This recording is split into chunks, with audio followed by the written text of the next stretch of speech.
Hello, Internet. We are live, and I'm really excited for this morning's Q&A. Can you hear me okay? Yes. Yes, you can hear me just fine. So, just like every week when we start, just go ahead and post your questions in the live streams chat, and I will answer those. So, I had a pretty exciting week. If you want to know all of the things that I've done, we have I guess he's just a little bit over a week and a half now, and he is doing phenomenal at our house. So my wife is single-handedly taking care of our newborn and our other three kids while she so graciously allows me to do this live stream for everybody. So I'm really excited about it. Looking forward to answering your questions. And later today as well, we are closing on a property using our line of credit for the first time. So it has been a very pleasurable experience. And even with the line of credit financing, we were able to close in less than 2 weeks and get all of the paperwork and whatnot in order. So it's not often when a lender can move this fast. So far, our experience is pretty solid.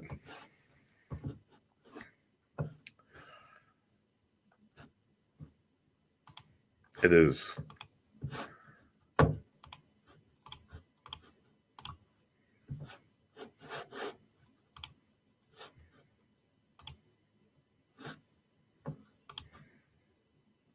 All right, let me pull up this YouTube channel and go through some of the comments that we've received this week. Let's see here. On the foreclosure video, a guy named Al Tran asked, do foreclosures have to be a cash purchase, or can you use a mortgage to purchase any of these homes? Well, that is a phenomenal question, and ultimately, it can be a cash purchase. It probably would be easiest if it is a cash purchase. You can use a mortgage on foreclosure properties, even if you're getting them from the courthouse. It just becomes very problematic, and you have to find a lender that is familiar with these types of transactions. And I think, in my experience, what it really comes down to is whether or not you have access to the interior of the home. If the bank has the ability to get inside the house, then chances are you can probably use a loan to purchase the property. But if the bank doesn't have access to the interior, you're going to be hard pressed to find a lender that's willing to lend on that. That's not like a hard money lender or a private lender. Banks really want to see appraisals, and that includes checking out the inside of the property. Let's see if I can share my screen while I'm doing this.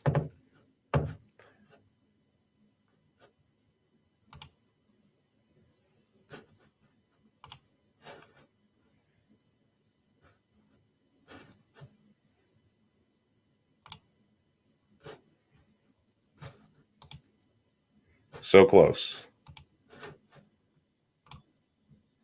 All right, here we go. Man, that's the kind of a tunnel.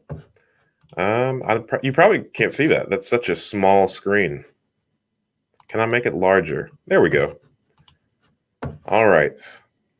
How do foreclosed properties happen now during COVID days? Well, pretty much the same as they always have. Some municipalities have kind of restricted how many people can get inside the courtroom. Some people have made it virtual. I think other counties have largely kept things rolling. I mean, I think that's a very county specific, municipality specific question. I would check with wherever you are. This is a good question as well. Another Al. We've got a bunch of Als, two Als asking questions. So thank you for thinking my videos are helpful. And what is the difference between a sheriff sale versus a property that the bank forecloses on and assigns to a trustee to sell at the courthouse steps?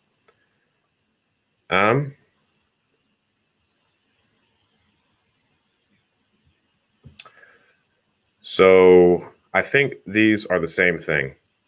So a sheriff sale, the trustee shows up to the courthouse steps to sell the property at the sheriff sale. This is just the trustee that's assigned is the one that is representing the bank for the foreclosure process. So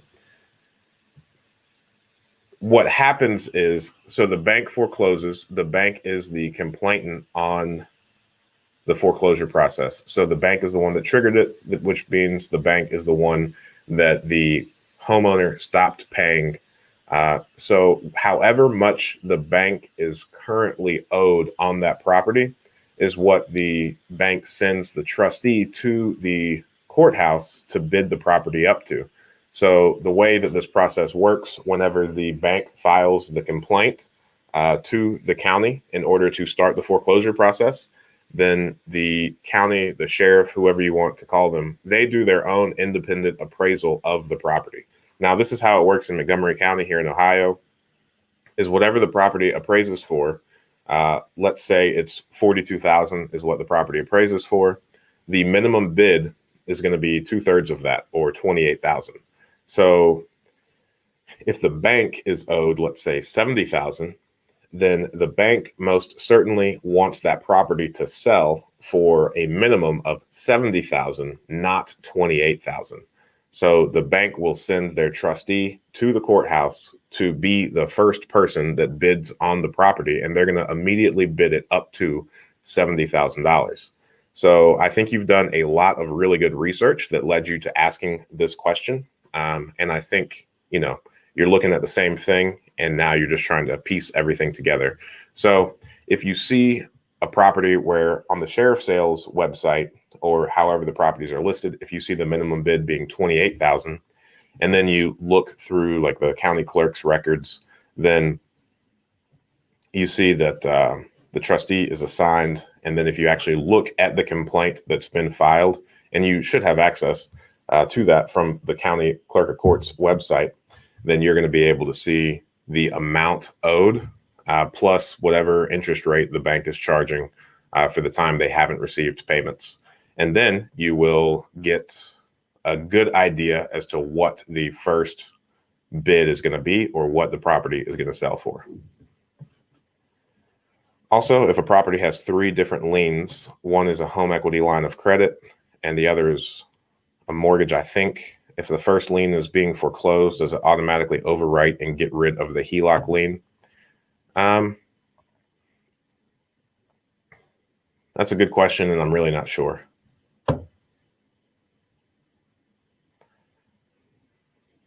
But I don't think you have to worry about that too much. I think it's all going to shake out once you actually show up to the courthouse. So just like we talked about, and just like you asked up here, the trustee is probably going to be notified from whatever bank. So if this second lien is a mortgage, what the minimum amount that they're owed is going to probably be bid up to. And then, I have no idea if the HELOC will be present, if they're also going to bid up the price. But I don't think you should spend too much time thinking about this, because they're either going to show up and protect their interest, or they're not. And there's nothing you can really do, I guess, just attempt to predict the price with this information. So I'm going to go back here. Awesome. We've got some questions coming in. Let me see if I can stop sharing the screen. There we go. That was easy.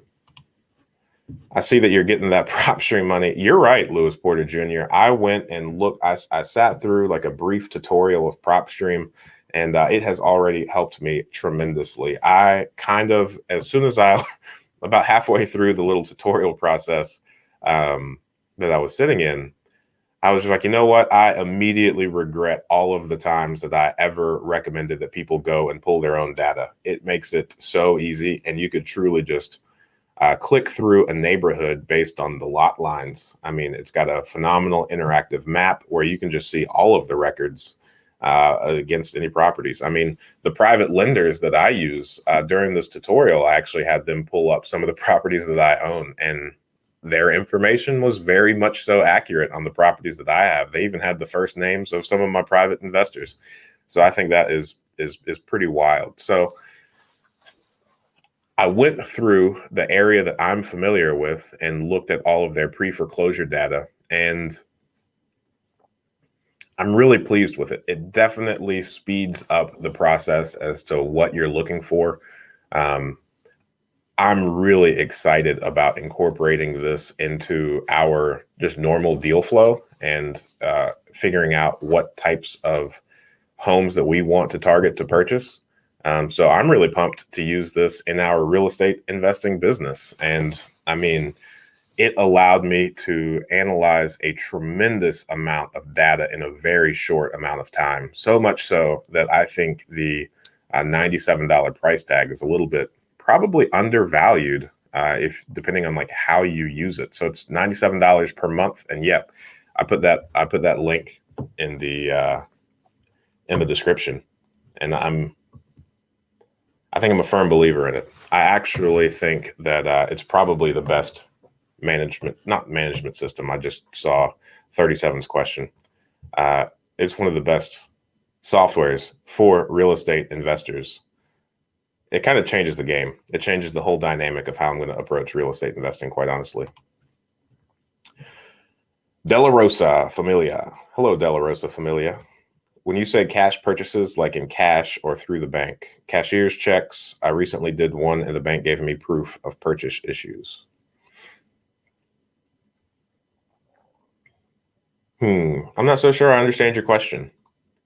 When you say cash purchase, so when I say cash purchase, what I mean is it's still closed through a title company. It's not,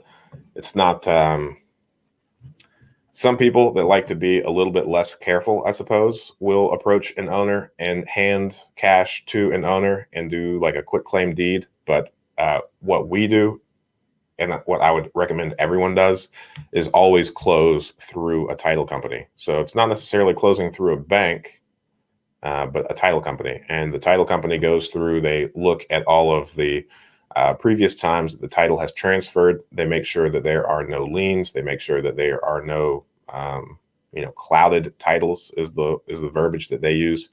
And you can also purchase title insurance through them, which means if they missed anything in their title search and there was a lien on the property or something that gave someone else a claim to your newly purchased property, then the title insurance will actually pay off whatever that lien is or protect your interest in the property. So on all of the properties that we ever purchase, whether we are using cash, wiring our own funds from our bank account to the title company, and then the title company will cut a check and give it to the owner. So we never wire any money to the owners of properties, only to title companies that then give the money to the property owners. So that's how we do it, regardless of whether we are getting a mortgage on the property or not. And I don't think title companies accept cashier's checks over like $1,500. So if the amount of the purchase is larger than that, or if you are using a loan and you have to bring cash to closing, then a cashier's check probably isn't a viable option. If it's over like $1,500 or something like that. And that might be varying from state to state. Who knows? I hardly know. 3747, property management. When paying yourself, do you pay yourself as an employee or 1099 independent contractor? That's a phenomenal question.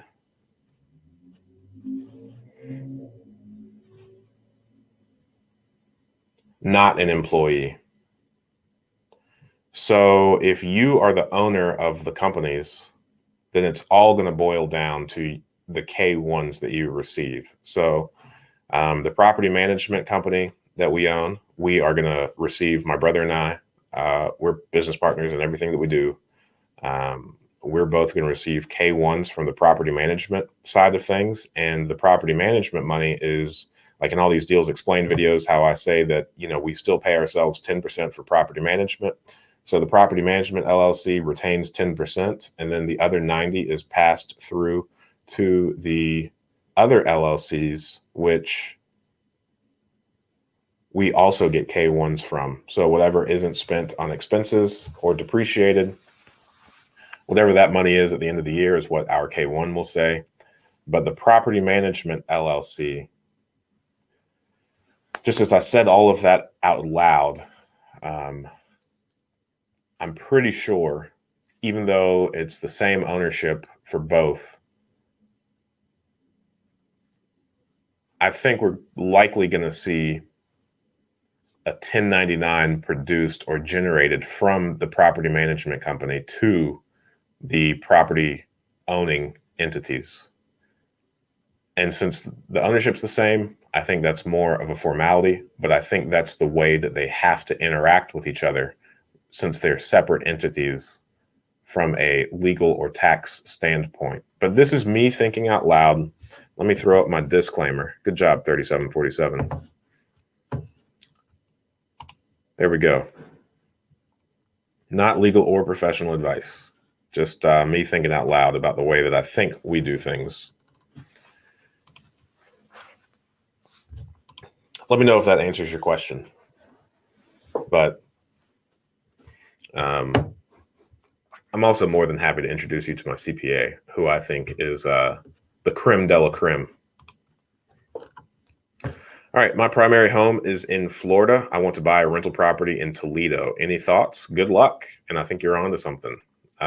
Primary homes being in Florida, your market is a different one. Toledo is a typical Rust Belt market. I don't know too much about Toledo. I insure a few rental properties in Toledo. I've got a few clients that invest in Toledo. And from all of the numbers that I've seen, it's very comparable to the numbers that I'm posting on these like Deals Explained videos. It's very comparable to the types of deals that I purchase, but I know nothing about that market or those neighborhoods. Dayton is such a street by street town that I think, in my opinion, it is very wise to have intimate understanding with the neighborhoods that you are choosing to invest in. What areas have issues? What areas are, on the up and up? And, I think streets and neighborhoods can pretty quickly impact the price of your single family home. So I think there's a lot of solace in understanding what type of neighborhood you're in and figuring out, once you do invest in that neighborhood, what are the things that you can do to help improve the area where you just purchased a home. So I think that investing in real estate is a phenomenal thing to do, but I would ask that everybody go kind of one step further, and instead of just kind of seeing your investment as like a static purchase to one property, I would say try to figure out how you can improve the community and the neighborhood of the area that you just purchased a property in. That's where I get really excited. Those are the things that I like to think about. And as far as out-of-state investing goes, I have a few clients that live in Florida. My brother also lives in Florida. And I think, and they invest here in Ohio. I think out-of-state investing is tricky. I think it's very problematic, and I think it's an uphill battle, but it's not impossible. The people that I know that do out-of-state investing very well regularly come here to Dayton. I've actually got one insurance client that invests here in Dayton, and he just purchased a property that he's going to use as his second home and also an Airbnb. And he just wants a regular place to come and help lower his expenses when he's coming and spending time with his portfolio, to make sure that the management company is doing the things that they say that they're going to do, and the contractors are doing the things that they say that they're going to do. Because no matter how hard you try, it's very difficult when you're, several states away, to make sure that people follow through with the things that they say that they're going to do.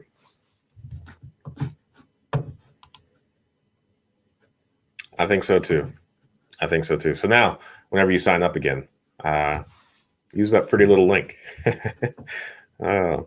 And also, while I am saying things that I would like for you all to do, I am a huge fan. We grew by around 150 subscribers since the last live stream, where we had 4,600 people. That's how many subscribers we had. We're now right at 4,750.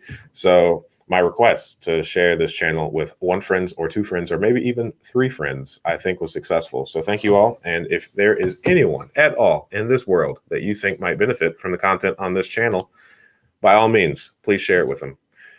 Do you believe that home prices will drop in 2021? I have no idea, but I don't think home prices drop. I would argue with the entire financial system on this one, and I would say that houses are a commodity, and I would say it's not the home prices that fluctuate, but the amount of fiat it requires to purchase said homes. So if home prices do drop, I would not say that that's indicative of the state of the housing market. I would say that that's indicative of the value of a dollar. And I would get frustrated with fiat currency, not the value of homes. And similarly, I would say anytime you get your hands on some dirty little fiat money, you should, as quickly as possible, transfer it into something that fluctuates much less, like houses. Houses are a phenomenal hedge against inflation.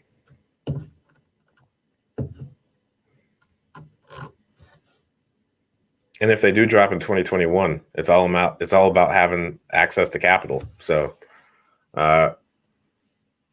if you're poised, if you're ready, then it's going to be a phenomenal time to invest.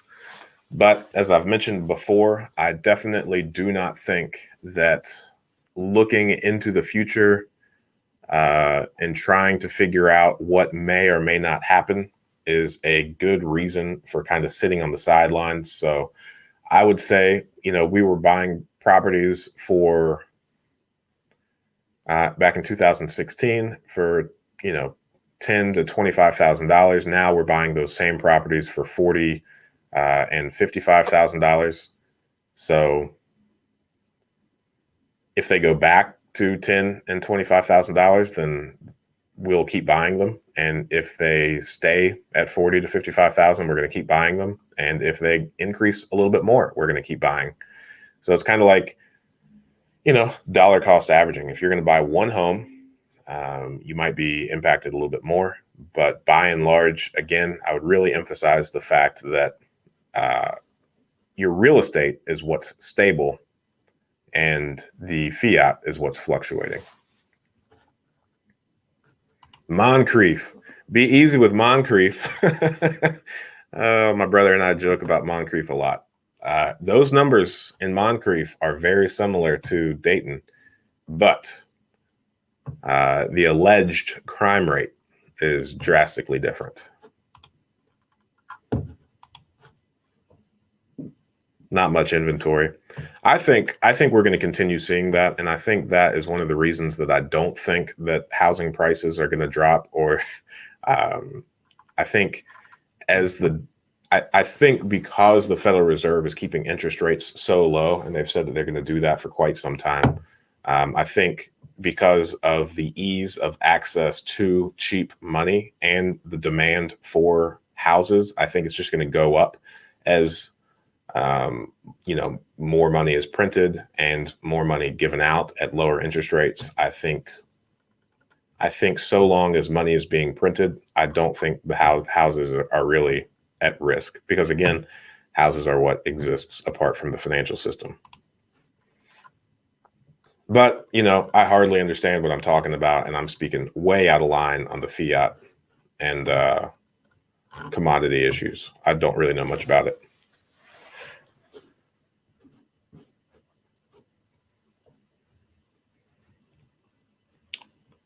Yep. I think that's one of the really cool things about real estate investing as well, is that you can purchase a few different properties in a lot of different places.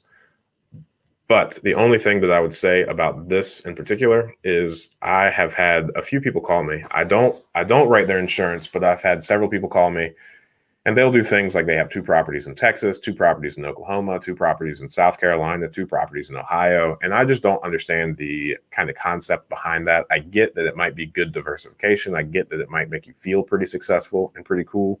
But I think just as our portfolio grows, I have found that there is a lot of benefits in being prioritized by contractors the more properties that you own. So if they see you as somebody that, has a multitude of properties, you kind of jump to the top of the list whenever you have an issue. And I think if you are in like the 2 to 3 property range per market, it's going to be difficult to achieve any sort of loyalty from the vendors that you're relying on to make sure that your investments go smoothly.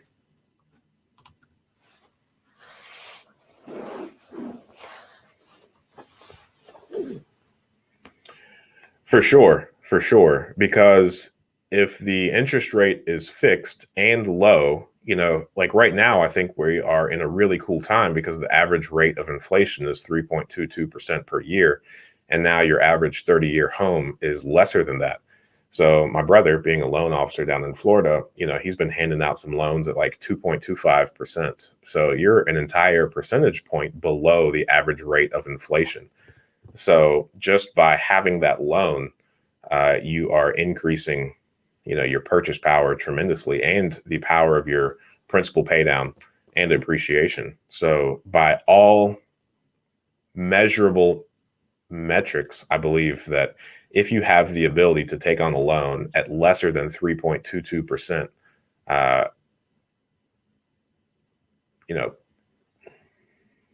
then you're winning. And I think it's going to be a phenomenal way to set yourself up in the future.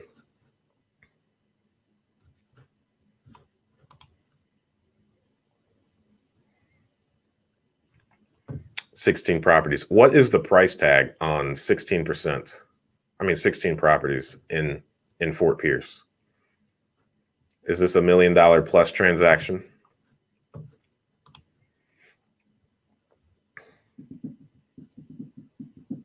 Slovenia.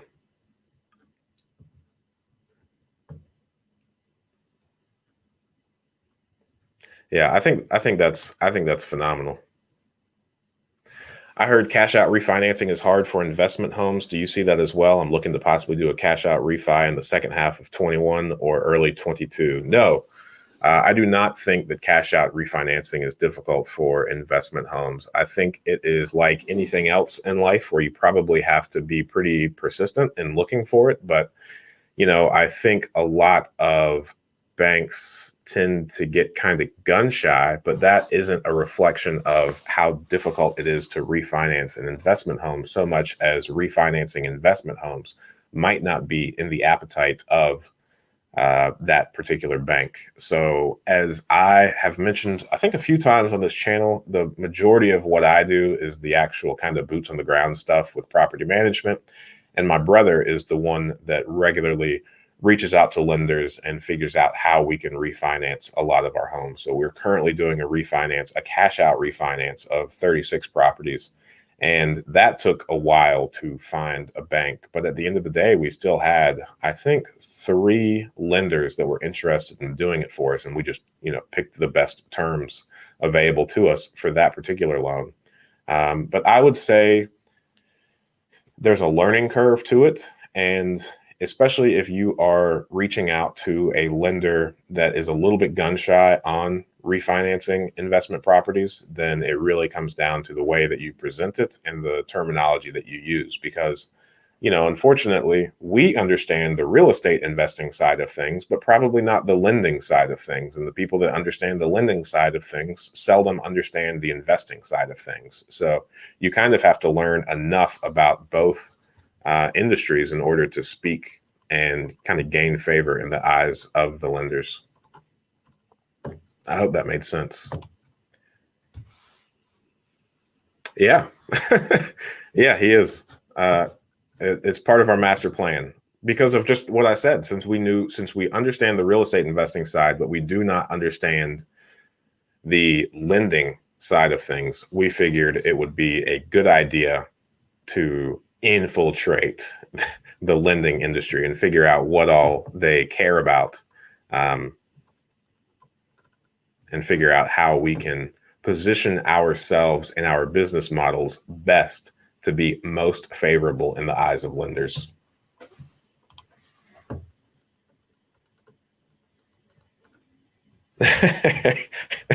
GM Master Tech, if you have a perfect deal, don't take it for yourself. Please give it to Lewis Porter Jr.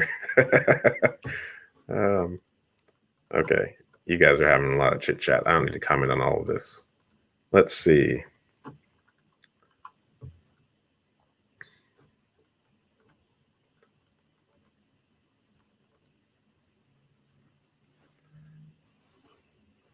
I think everybody is Florida. I don't know why. I don't know why I thought this would be Ohio specific.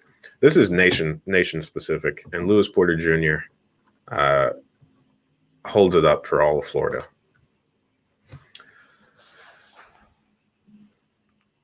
"2021 real estate plan.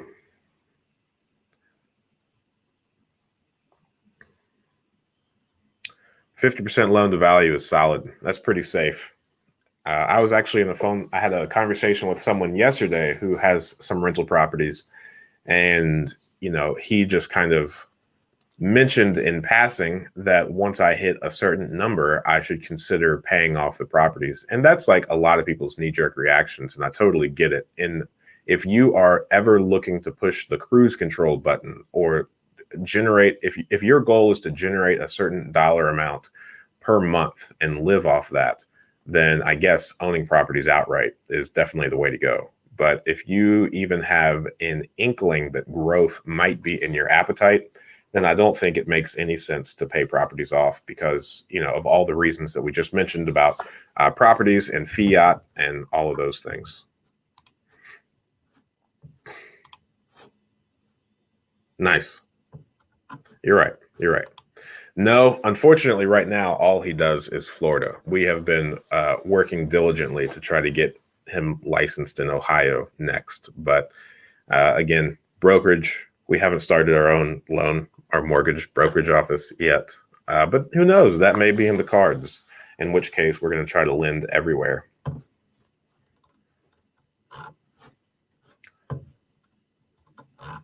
What else you got? What else you got, Friday morning crew? This is exciting. Man, I feel like we've already covered a lot in a very short amount of time. I just looked at the time, and this has only been 32 minutes in the making. Generally, we don't get into that much detail until the third hour. It's a little bit of a joke. Let me see if I can go through these channel comments and see if there's any more.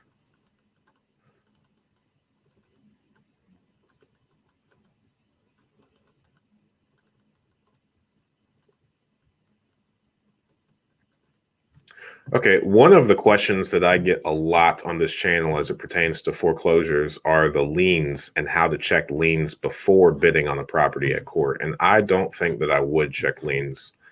And I definitely wouldn't hire a title company to really do a title search either.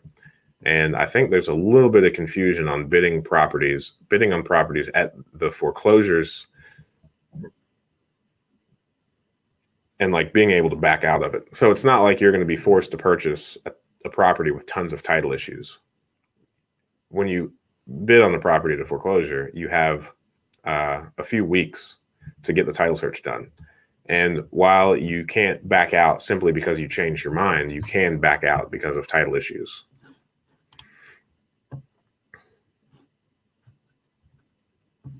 Yeah, shoot me an email. I'll send you his contact information. How many deals did you have fall apart this week? None, I don't think. I tried to offer on 2 different properties by reaching out to the listing agent, but both times I was kind of cold shouldered. So generally when that happens, it's because they listed it because they had to get credit for it, to get credit, for their brokerage for the sale or something. But they already had a buyer and a seller in their pocket, and they just listed it as a formality. So I didn't take too much of offense, but I definitely was interested in buying those properties. I'm going to guess once, if that's the mortgage loan officer test. He never mentioned repeating it. And I feel like if he had to retake it, he would probably have told me about it. We talk every day for several hours. That's a really good question, GM Master Tech. Man, how in the world are you going to be going and looking at 16 properties and talking about you're having trouble purchasing your first one? Get out of here. I don't believe this. Oh, I'm going to come back to this because I have a long story about it.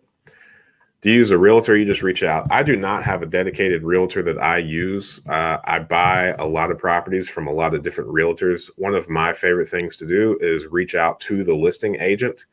I have noticed the few times early on when I kept trying to use like a dedicated realtor, there were just too many hands in the pot. And I crossed this threshold where I didn't feel like I had the ability to get taken advantage of or get pushed into something that I didn't want to. So I didn't necessarily need another hand in the pot for my own protection.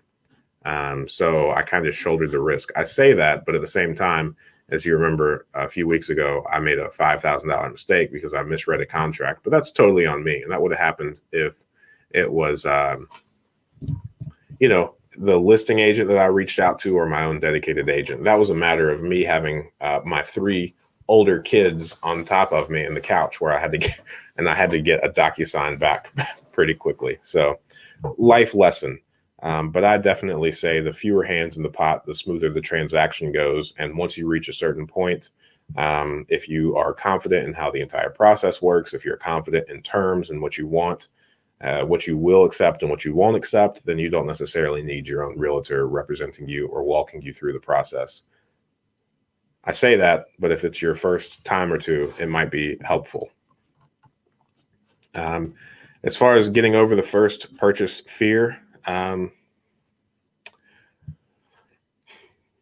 this is a very, very long answer, and I would love to do a video about it, but it took me a very long time. I took on an exorbitant amount of risk at one time. I left law enforcement. I got into real estate investing. I took a commission-only job. It was, all of the benefits of having a government job, a very cushy one with great benefits, and then going just kind of in the cold open. I educated myself endlessly. So when I took the commission-only job, I did so in Ohio. I was commuting between North Carolina and Ohio on a weekly basis. So my weekends were spent in North Carolina. My weekdays were spent in Ohio. And during that time, all the windshield time, about 9 hours each way, I listened to podcasts on 1.5 and 2 speed. So I guess each way I was listening to about 18 hours of content or listening to about, that many books. So I kind of overeducated myself, and then I just kind of made a vow to myself to not be a victim of the analysis paralysis. And, your first deal is all about becoming the man in the arena. Obviously, we don't want to lose money, but at the end of the day, it's a lot better to get started and to be in the game rather than on the sidelines. So now my wife, this is one of my favorite stories, actually. So I made a few miscalculations on how much it would cost us to move up here. And whenever we purchased our first property, it was a duplex. It was $35,000 in cash. This was before I liquidated all of my retirement savings and whatnot from 401ks and IRAs and all of that into real estate. But I think we had somewhere around 40 or 50 grand in our savings. And this house that we spent $35,000 on made my wife very nervous. So the night before, she very sweetly and very kindly asked me to not purchase the property tomorrow. So I reached out to the realtor and tried to find the ramifications of what would happen if I backed out of the deal. Ultimately, we just, saved feverishly. We still bought the house, of course, and we're really happy that we did because that first duplex that we purchased, that was in August of 17. And now we are at, I think, 85 properties as of 3 p.m. today. And, it's been a wild ride, but it's been tons of fun. And it's all a mindset thing. I would go ahead and make really good friends with the worst possible scenario. And once you make good friends with the worst possible thing that could possibly happen, then there's nowhere to go but up. I answered that question. Virtual, bring your parents to work day. If you were going to explain to your kids real estate investing and what you do, that's really cool. I explained to my 3-year-old my son real estate investing very often. If his attention span were longer, I would try to bring him on this live stream and have him answer questions and talk about real estate investing. But, he's 3. He might get 1 or 2 answers out. I take him around to all the properties. He's got like a chore list that he does at our multifamily properties. He cleans up the common areas. He's got his little trash grabbers. It's super fun. And he, cleans up the parking lot and all of that. We change smoke detector batteries. He has a little step stool ladder that he gets up on. Yeah, it's tons of fun. And, one of my goals is by the time he's 7, which is a little over 3 years from now, because his birthday's in January, I would like to walk him through purchasing his first property. So I think I would like to talk more about that in detail after I talk to my CPA and figure out exactly how to get it done. But I've heard from other parents that about the age of 7 is when kids are really able to start wrestling with more abstract concepts. So hopefully when he's 7, I could definitely walk him through buying his first property. And ultimately, 37, you're familiar, our kids, it would bring me great joy if any of them want to join or take over the business when we're older. So it's kind of paramount that they understand it. And, so much of what I do and what I think about on a daily basis is wrapped up in personal finance and real estate investing and just overall self-improvement. So I'm really, really looking forward to figuring out how to be the greatest of fathers and how to impart to them all of the things that have been really beneficial for me understanding in the development of myself and net worth.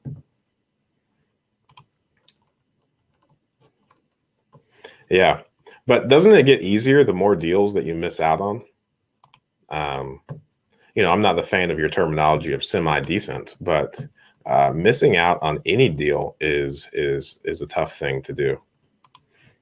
What suggestion do you have for people with bad credit that want to start real estate investing? Definitely increase your credit.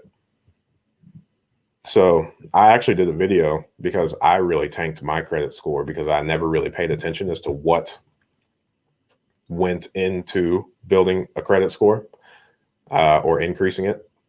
And especially, so all of the lenders that I've talked to that are familiar with real estate investors, if you're a real estate investor, your shot at having an 800 or higher credit score while you're in the growth phase is pretty out of the window. So I've heard that anything over a 700 for a real estate investor is phenomenal, like the 800 equivalent, just because of the revolving lines of credit, the number of accounts open, the history of accounts.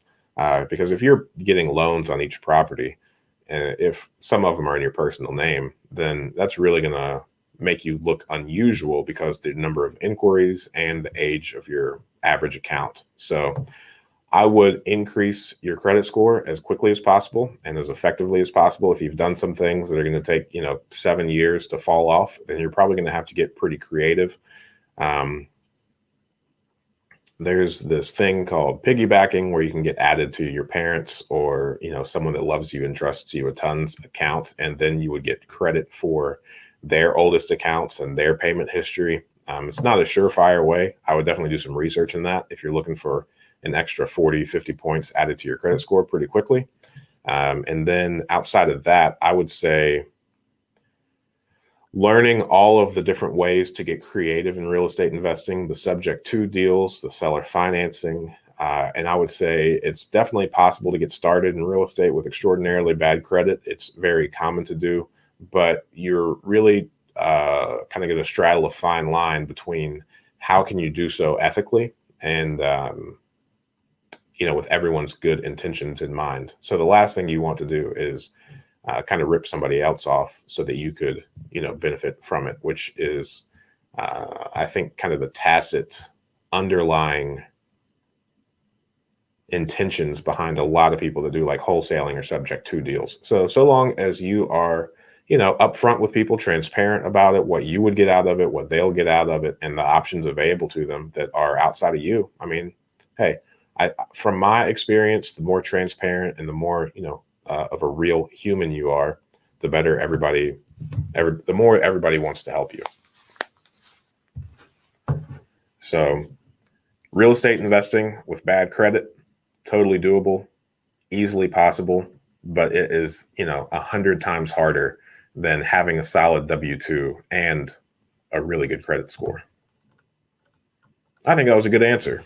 I'm giving myself a pat on the back for that one. I hope you thought it was a good answer too. For a first deal, you are making a slash indeed. For a first-time investment, just make sure. What is SWORK? And are not too optimistic and have a buffer as a safeguard to test the waters for sure. Yeah, I think having a decent reserve is probably the best thing that you can do to really calm your nerves in getting into your first property. Because I've said it before, I've got some spreadsheet that I wish everybody would look at. I think no matter how hard you try, I don't think it's possible to set aside enough money to handle all of the things that could potentially go wrong with the property from the cash flow.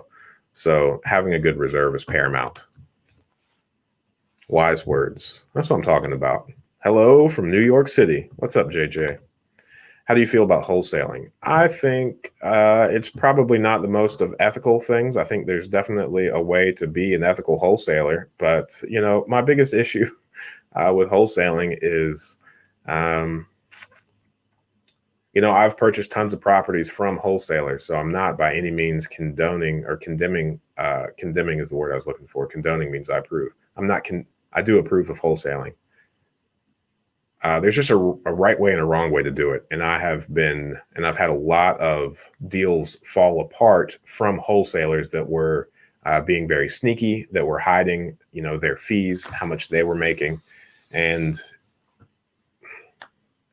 I think at the end of the day, the biggest difference between using a realtor and using a wholesaler or being a wholesaler is the fiduciary responsibility for the seller of the home.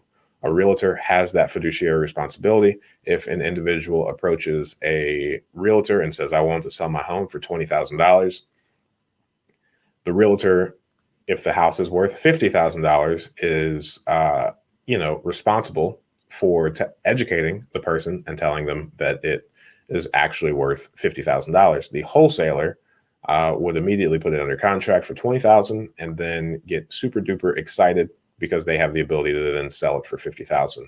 So if you are a wholesaler or are interested in wholesaling, just make sure that you're doing the right thing for all parties involved. If the seller is happy, if the seller is clear on how much money you're making from the transaction, and if they don't have any objections, then go for it. I think wholesaling is a great thing to do, and I think it's a phenomenal service because I don't know. Especially in the lower valued markets, it's a lot harder to make money as a realtor because of the low commission. So 3% of $40,000 is negligible compared to in the same market, a realtor being able to sell a $300,000 home, and 3% of that is a lot nicer than $40,000 and a lot less work.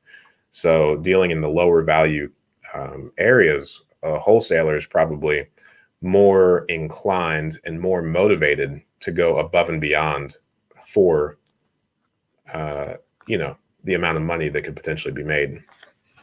I hope that answers your question. It's complicated. That's what I want to say about wholesaling. It's very complicated. Greet welcome. What insurance to get for a property management company? That's an awesome question too.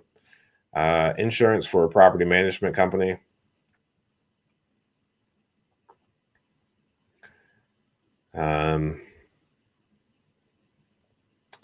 You're going to want to have the typical business liability insurance policy. In addition, you're going to want to have an errors and emissions insurance policy.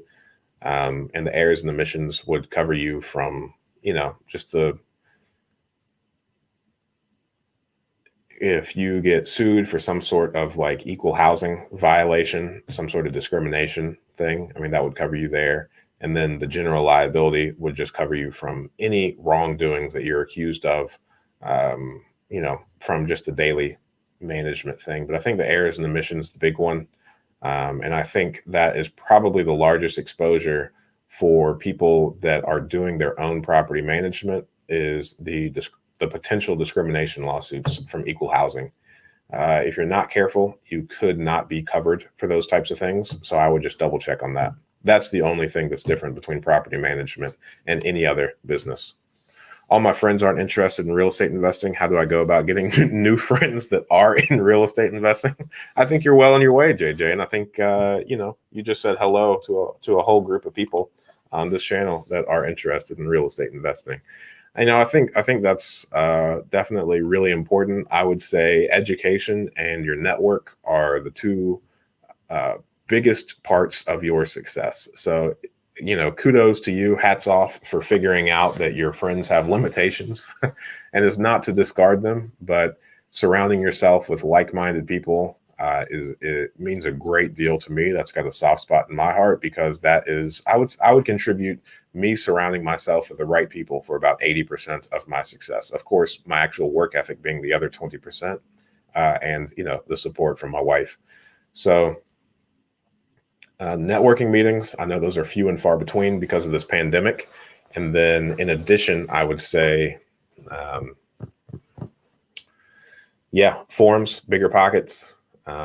There's a lot of, other channels that you can interact with people in the comments. Instagram, probably a bunch of good connections to be made there. I know every area has the REIA, the Real Estate Investors Association. Those have a tendency to be a little bit scammy. They're always trying to invite speakers to come sell you things.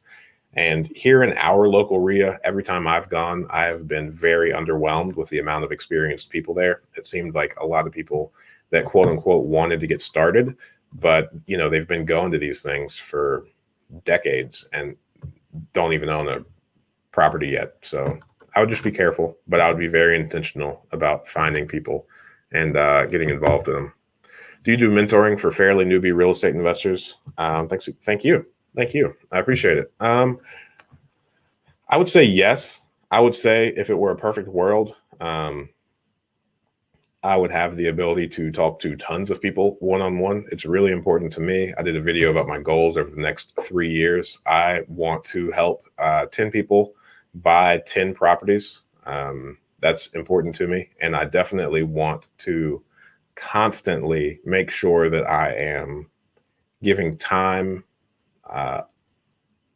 attention, and help to people that are just getting started. Because again, it's tough to think about, but like 40 months ago, I was in law enforcement and I've come a long way. So, again, we bought our first duplex in August of 17, and now we're up to 85 units. And I owe 80% of that, like I just mentioned, to my network and the people that I've surrounded myself with. So I understand the importance of mentorship. I don't necessarily provide it one-on-one. I do have a group. I run a mastermind. I did a video on that as well, the Seek Wisdom Mastermind. And, it's $300 a month, which is too expensive for a lot of people. And I get that. But I've been involved in so many groups, both paid and not paid. And you get the most bang for your buck, the most amount of commitment, and the most, I guess, intentionality from the other people in the group when it's paid. So the only reason it's paid is to make sure that everyone is committed to improving themselves and also being there to help others improve as well. So if you're interested in that, definitely check out the video where I explain what that group is all about. House hacking is the best. I just reduced my rent for $50. Nice. Good work.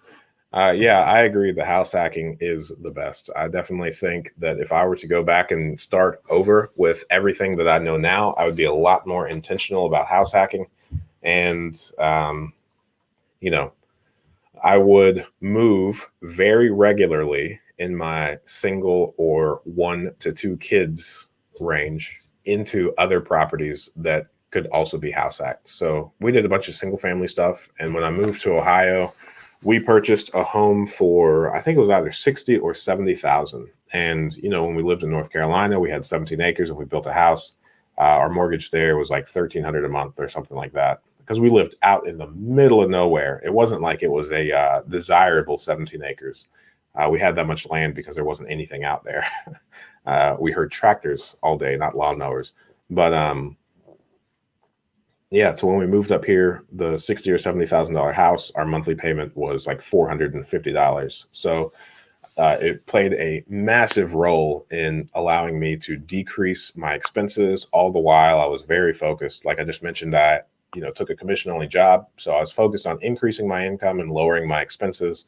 And the more that you can do that, and the more proficient you can become at doing both of those things, I think the quicker you will realize success. What would it take for you to sell a property? A bunch of unexpected capital expenditures that put us in a precarious position with our reserves.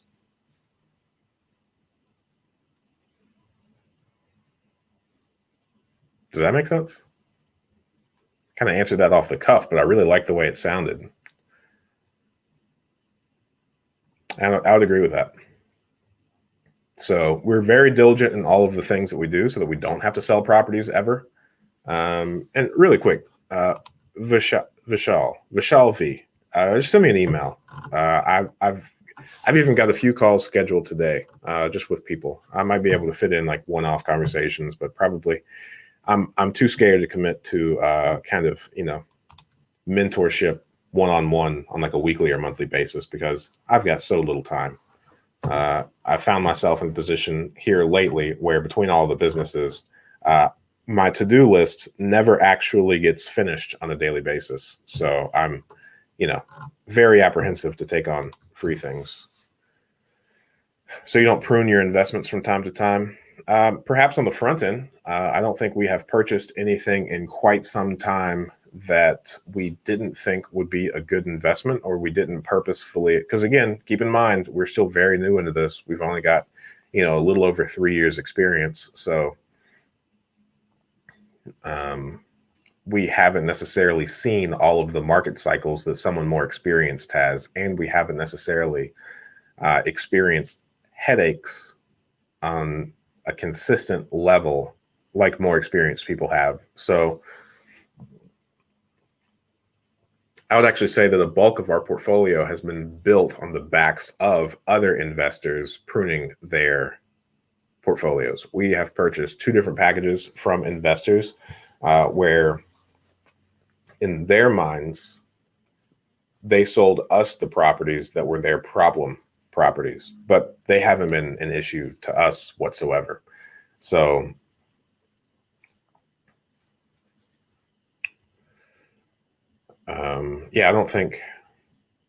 I don't know of any one property that we would intentionally sell because it is underperforming. I think there are residents that I would like to get rid of because they are underperforming, but the house is not at fault for that, and the neighborhood is not at fault for that. But again, kind of part of our business model is focusing in on one particular area. Does that make sense? I think it makes sense. Thank you. Yeah, I'm looking forward to the email. Should I do inspections for my tenants appointments, even though I live there? Should I do an inspection? That's up to you. I wouldn't do an inspection, like a quarterly inspection, just because. What's your living arrangement? Is this okay? Gotcha. Apartment, not appointment.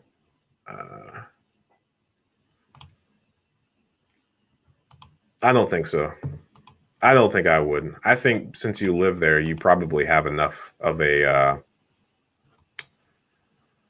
gauge as to what's going on there. Now, I would say if you get a bunch of funky smells, you should probably do an inspection pretty quickly. No, my brother has one investment property in Florida, and that's about it. So we don't intentionally put any of our money there because we haven't yet exhausted all of the deals that are available to us here in Ohio. Yeah, I mean, I wouldn't worry about it. And on a two-family property, yeah, I wouldn't do an inspection unless you had some sort of reason to do so. I would pretty well leave them alone. And I think you do an inspection on a daily basis. Just in going inside of several people's homes in my law enforcement career, I would say that you living right next door to a property have a pretty good hand on like how the inside of that property looks based on the smells coming from it and just how they keep up their half of the exterior of the property. If there's tons of clutter and trash that they are accumulating outside, I would just make sure that the same wasn't happening inside. But if they keep the outside pretty well maintained, and if you um, don't have any weird smells coming from over there, then I wouldn't really worry about it. I think you living there is a constant inspection. That's how I would flip it. Let me scroll through and see if I missed any questions. And don't you all forget to post your questions in the chat. Let's see. Yeah, there we go. And then let's see here. What kind of plugs do I have? PropStream. I think it's the way. I think it's the future of real estate investing. I'll put a link in the description. You should check it out. Do a nice little free trial, and then end up paying for it. And then when you end up paying for it, I'll actually be able to feed my kids. You'll help me feed my little children that I have running around. And also, if you think this channel is of any value, then please share it with your friends, or 2 friends, or maybe even 3 friends. Do you have any advice for immigrants wanting to get into this market? Starting point, things to avoid. When you say immigrants, are you out of state or out of country, or are you an immigrant living in the market that you're going to invest in? Because if you are an immigrant living in the market, then I would say, welcome to America, and you can stop calling yourself an immigrant. But I have a massive amount of respect for all first-generation immigrants. I have seen nothing but a phenomenal drive and work ethic from those individuals. So if that describes you, I think you are well on your way to being uber successful. Let's see here. As far as starting points go, I would say education and networking. I mean, truly finding like-minded people and educating yourself is the easiest way to start. When I was first getting started and really trying hard to change my life, one of the quotes that constantly went through my head, and I think it was, man, let me Google this really quick because it's going to burn me up. A man is what he thinks about all day. I want to say Hemingway, but I think that's wrong. Waldo Emerson. That's an Emerson quote. So in light of that, that you are what you think about all day, I would do your very best to think about all of the things that you want to achieve, gain an expertise in, and achieve. So you do that by reading tons of books, by surrounding yourself with people who want to achieve the same thing. That way you have a phenomenal sounding board and a group of people that want to help lift you up and also want to achieve the same types of things that you are. And then I would also just say practicing a bunch. I made it a point when I first started to analyze at least one property every day. So if you're looking to get into real estate investing, I would figure out what type of real estate investing you want to get into, what would be most beneficial to you long term. And then just start by brute force reading everything that you can get your hands on about that type of real estate, finding other people that have achieved what it is that you're after, find other people that want to achieve what it is that you do, and then forcibly insert yourself into that industry. So whether that's just by analyzing what I did was I got into insurance and I started providing property and casualty insurance to real estate investors. That way I surrounded myself and I made money off providing a service and being a value add to other real estate investors.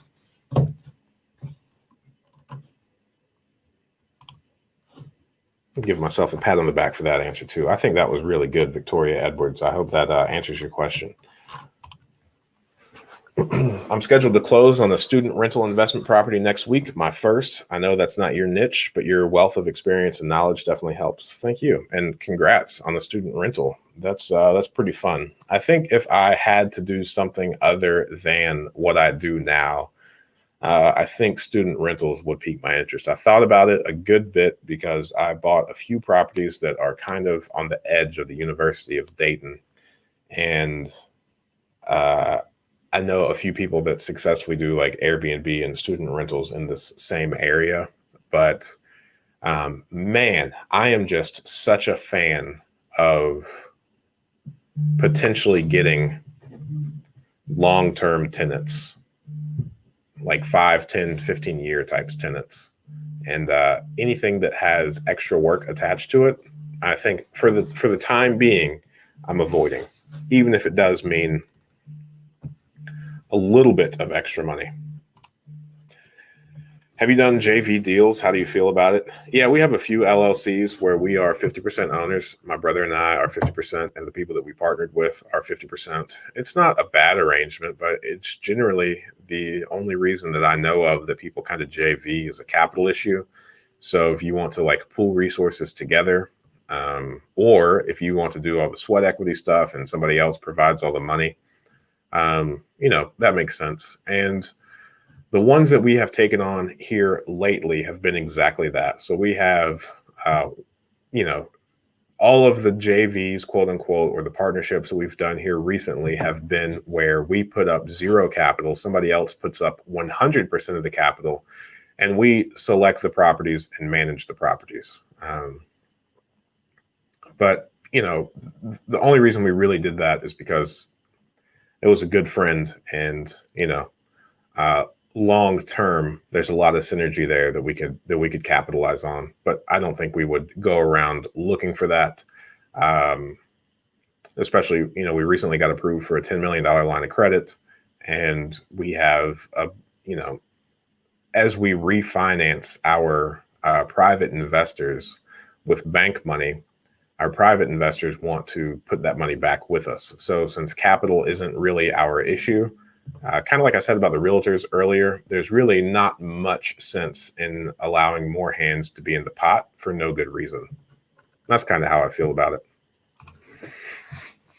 Looking to buy my first home, possibly with a few friends. Credit is fine, but income isn't quite there yet. Any advice? Man, Maxwell, Atta. I would say Atta. Man, that H. Oh, H's at the ends of things are very confusing in English, I think, unless it's behind a C, like attach. Sorry, man. Talking this long is exhausting sometimes. A little break for my brain.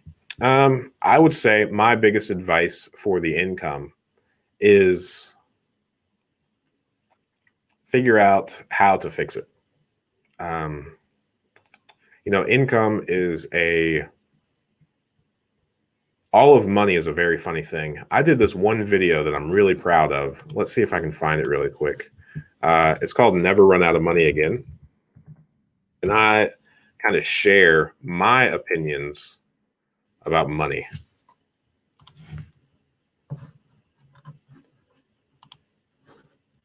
Man, I got 3 thumbs downs on that video now. That's silly. There is no reason. Everybody watching this live stream, I want you to understand there's no reason to thumbs down that video. I'm going to share it right here in this live chat. That's the link for it. It's called Never Run Out of Money Again. And I think it is a phenomenal video. I wanted to have one video that I could point to where if somebody was just getting started or had no idea of what money is or how to treat it appropriately, I could point them to that video and hopefully make a big difference to them. And income is one of those things where Uh, there's a formula behind it. There are actions attached to it that you can manipulate in order to make more. So I would say, and this would be my advice to most people that want to start with no money or little money, or have some sort of income issue. And that's to figure out how to make more money. I think that is hands down the greatest thing that you could possibly do for your future, is to figure out how to most effectively interact with the system that is American capitalism. So, what are the actions that you can take? What are the jobs that you can do that have a high price tag associated with them and a low correlation to your time? And then I would, gain whatever skill is necessary in order to kind of capitalize on that, all while honing in on something that you really enjoy doing. So, like I mentioned, when I realized that I wanted to get started in real estate investing, I learned a lot and I gained the skill in property and casualty insurance that would be beneficial to the network that I wanted to grow closer to. And ultimately, this has a very low uh, time correlation. So the amount of time that I have to spend to regularly make money on insurance is, ultimately what led me to have the freedom and flexibility to pursue and spend, the middle of most people's working days looking at deals and going out, driving around, looking at properties and doing things like making these YouTube videos.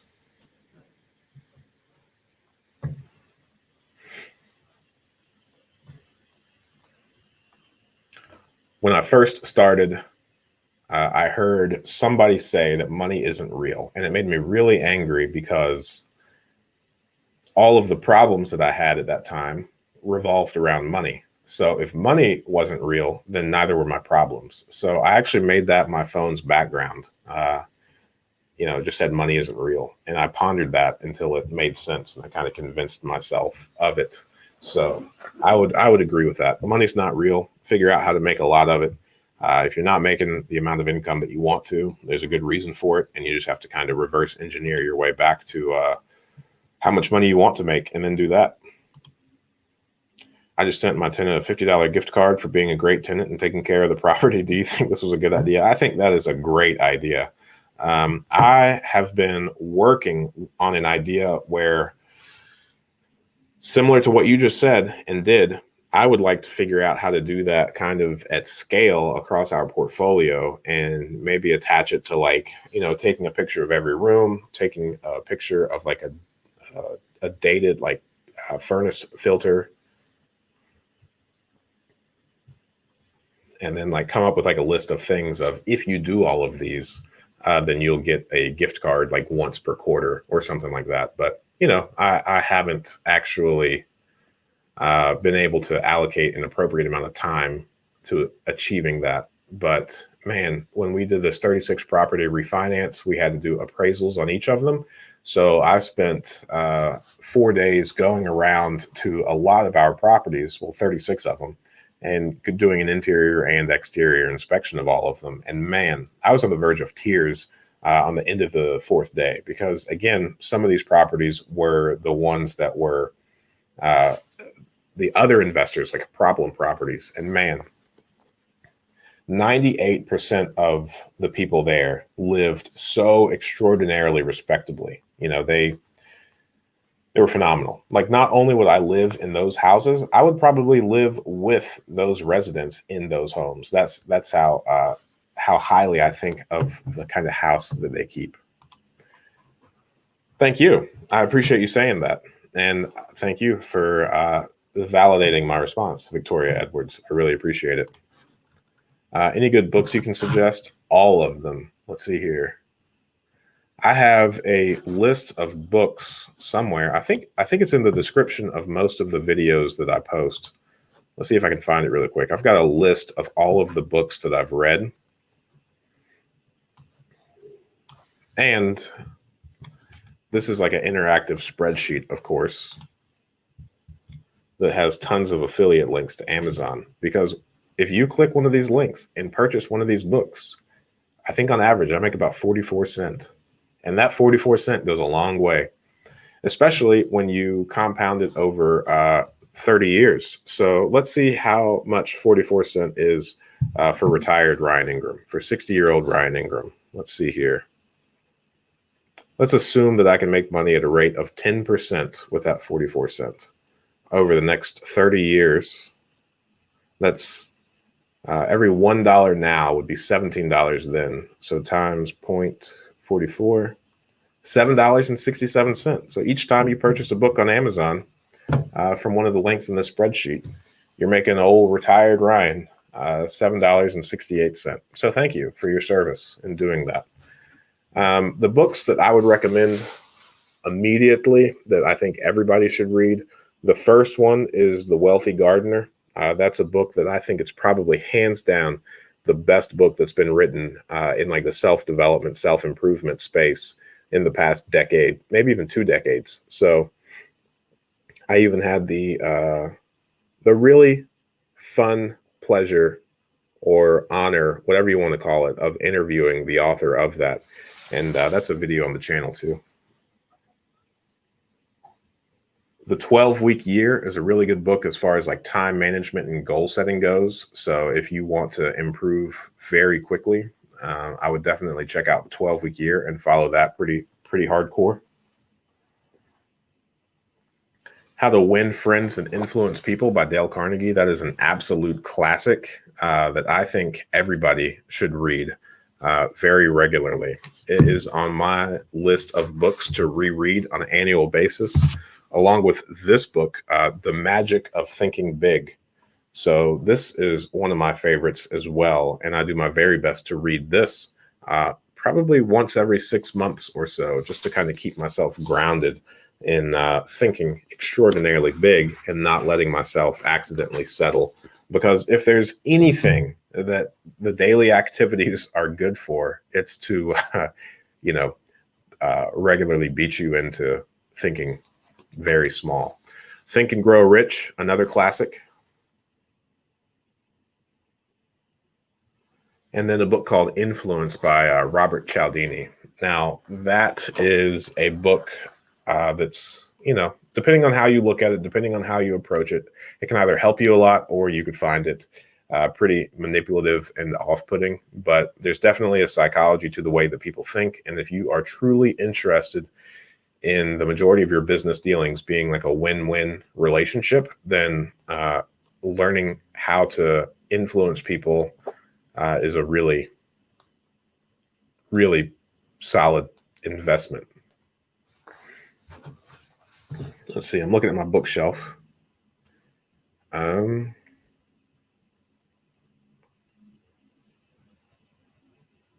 those are the classics. Those are the ones that I would start with. And then if you're looking for like a real estate specific book for the strategy that I'm doing, the single family homes, there's a book called Building Wealth One House at a Time by Schwab is the last name with a U and an A. That's a phenomenal book as well. All right. I also think that was a very thorough question.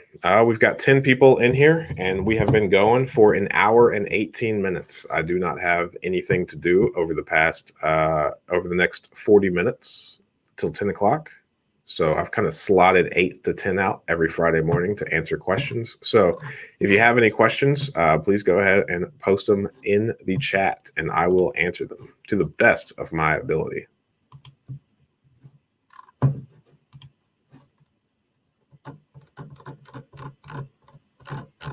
Let's see if I can go through some of these comments that people have left on the videos as well.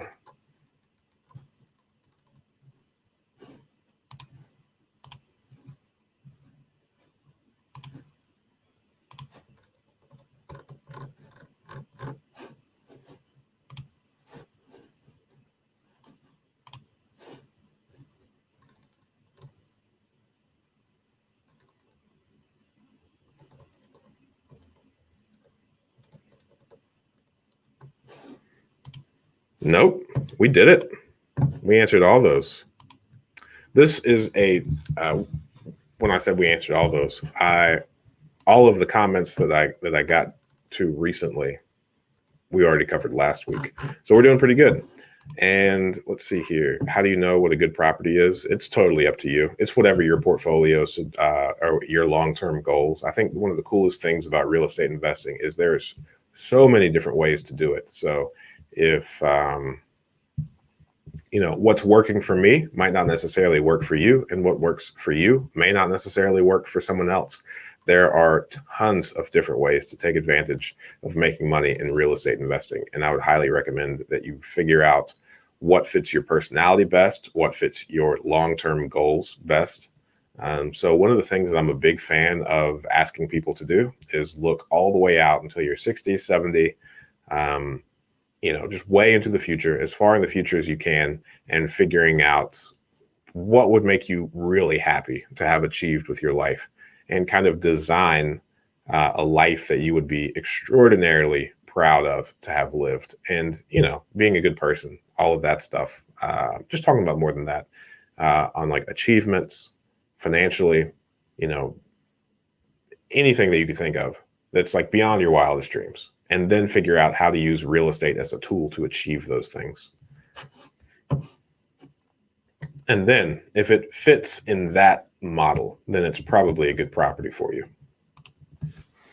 Thoughts on adding air conditioning to a C-class duplex here in Ohio? Does it increase rent enough to invest in? I do not think it increases rent at all. However, in my opinion, that may be wrong, I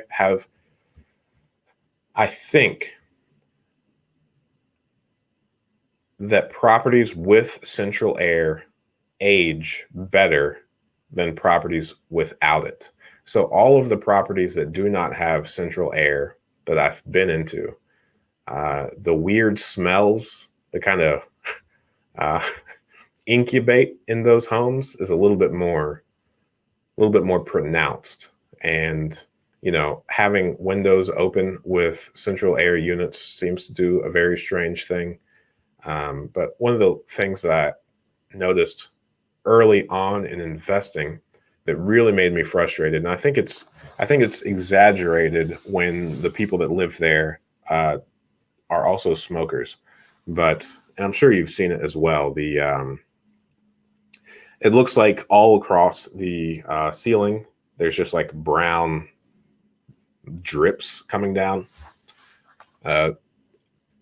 I've never been into a home that had central air that has that. So for that reason alone, I think it's worthwhile to put central air in the majority of the units.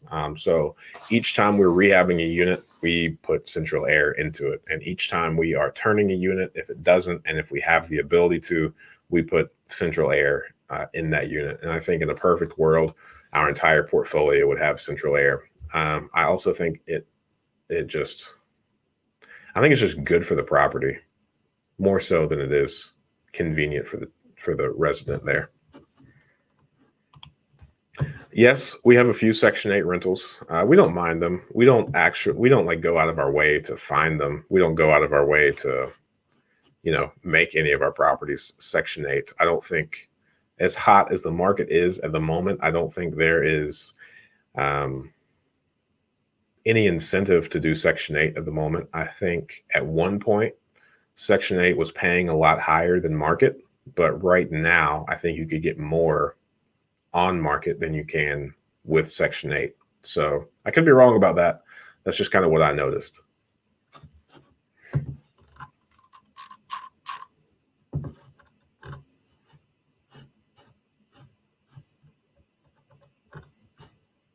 All right. Let's see what we've got.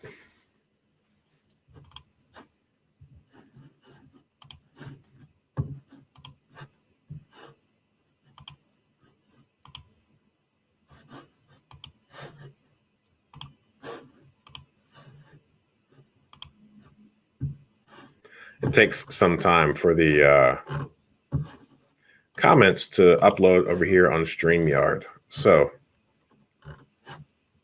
I appreciate it. If you're just now getting here, over the past week since the last live stream, we've grown by about 150 subscribers. So last week, I asked everybody to share the channel with a friend or two if you think it has any value to somebody. And you guys most certainly did that. So I appreciate it. And I would like to ask it again ever so kindly.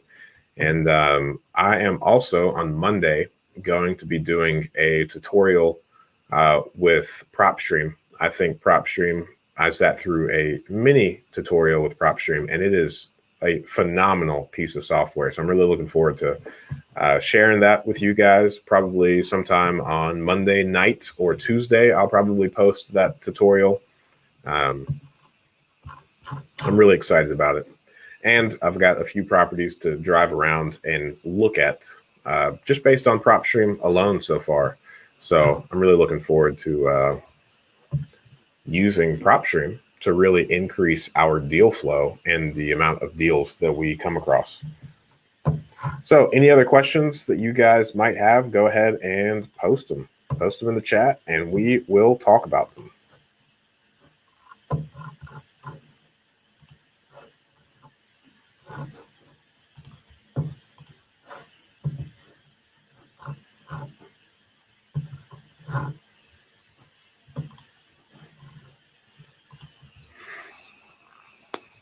Spent about $20,000 on a duplex, roof, HVAC, flooring, fence, etc. Should I reevaluate my insurance policy? I mean, maybe if it's an actual cash value policy, but if it's a full replacement cost, I don't think so. If it's with like an Allstate or State Farm or anyone like that, it's probably as good as it gets already. If you are on an actual cash value, or if you have a low coverage A, like building value, then you might want to look into it. But if you bought the property for 120, 200 grand, and it's insured for 300, 400, then I would say you're probably solid. And if you are with any big box insurance agency, then they generally only offer replacement cost on properties just because it's easier. You get to collect more premium, and during a claims process, whenever a claim actually happens, people get really upset on actual cash value policies because it's generally always lesser of a payout than it actually costs to fix whatever the issue was. Whereas the replacement cost, I mean, people are generally thrilled. So it creates a much happier customer service experience when an insurance client is super happy with how much money they received in a claim rather than upset. I mean, that's a good secret about insurance in general. There is so much money in insurance to go around that it almost never makes sense to deny a claim. But I mean, I say that knowing the inside of the insurance agency, but I also see like, there are some people that also very much so overuse their insurance policy. And, I have one client that, man, every time something even remotely goes wrong with her property, she wants to call me to see if it's covered by insurance. And that's no way to interact with your insurance policy. Your premiums will be through the roof if you do that. Or nobody would be willing to insure you because all insurance companies share information. And each time you file a claim, you get a surcharge for any new insurance policy that you kind of take out.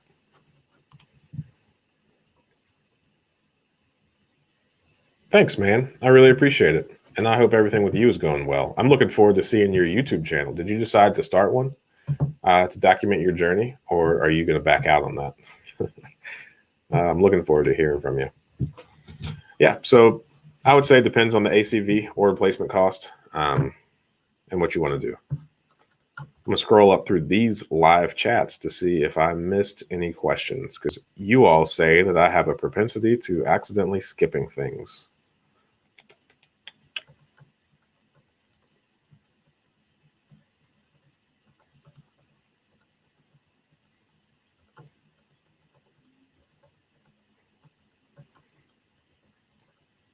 I'm a huge fan of you all speaking with each other during this live chat. That's really cool. I like seeing that. I really, last week I mentioned creating like a Discord channel or something so that you all could interact with each other to help build that community of, like-minded real estate investing people. And then, all the other people that have done it, these little Discord channels, at some point, it becomes like a breeding ground for trolls and a bunch of people that have strong opinions that aren't based on anything real, kind of discouraging people. But hey, I guess if it's our Discord channel, then we can deter that. Yeah, I am thinking that I have answered all of the questions that have been asked. So I'll go ahead and give it a few more minutes for anyone to ask a question, and then we can call it a day. And it's the weekend. It's Friday. So if you're wondering what I'm doing tonight, it's pizza night and movie night with the kiddos. Every Friday night, Little Caesars. That's on my bucket list of things to do, is buy a Little Caesars franchise. A lot of them. Only because we have so many kids and they like Little Caesars.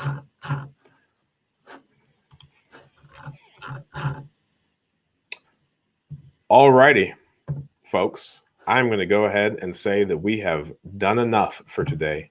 I think enough questions have been answered, and I think you all are questioned out. So I appreciate you all being on here every Friday morning at 8 a.m. Eastern Standard Time. We'll be on here answering questions, helping you get started in real estate investing. And if you have anybody that you think might like this channel, please share it with them. We are really closing in to 5,000 subscribers by the end of the year, which is my loose goal. So thanks for helping me reach that. And if you all have any questions, go ahead and comment it in any of the videos, and we'll get to them. All right. I appreciate it. I will talk to you all soon.